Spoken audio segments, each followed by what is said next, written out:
course, back then, at 18, you registered and you served. I think everybody ought to have to serve their country. You need to have a stake in it, a personal stake. That's what I think. This is going to sound strange, but as a small kid during the war, I'd read a cartoon in the Sunday paper about these frogmen that came ashore and blew something up. The movie, The Frogmen, came out. And I went to see that and I said, aha, it does exist and I'm going to do that. I turned 21 in Vietnam. It was kind of strange, you know. I said, 21, I'm legal to drink. You should be partying like nothing. Instead, I was running in and out of a Quonset hut doing surgery. Your goal when you first get into BUDS is to make it through BUDS. All you want to do is to have that over, behind you, learn a bunch of stuff, be able to say, I went through it all, I took the challenge, and you know, whatever it takes, and the only easy day was yesterday, and get that trident pinned on your chest and feel like this, you know, you've actually achieved something. At that time, they were getting ready for the invasion of New Guinea. Then when that was over, we went into the Philippine Islands, the main island, the Luzon. And there I worked with a front line and the rear echelon, going to prisoner camp, interrogating prisoners. Like MacArthur said, he knew more about the enemy than any war. You guys have shortened the war by 2 years. So at least MacArthur knew our worth. War is hell. You don't talk about it. You just don't tell people about it. You can talk and talk and talk, and it doesn't get across.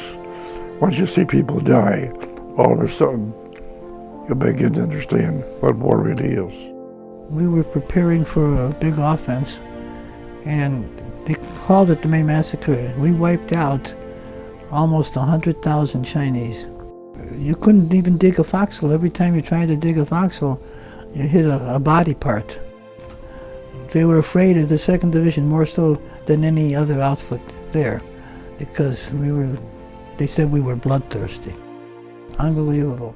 The 2 years I spent in the service were the most worthwhile things that I ever did, because I found myself. I didn't know what I was capable of. I found out no matter what they threw at me, I still made it, and with much to spare.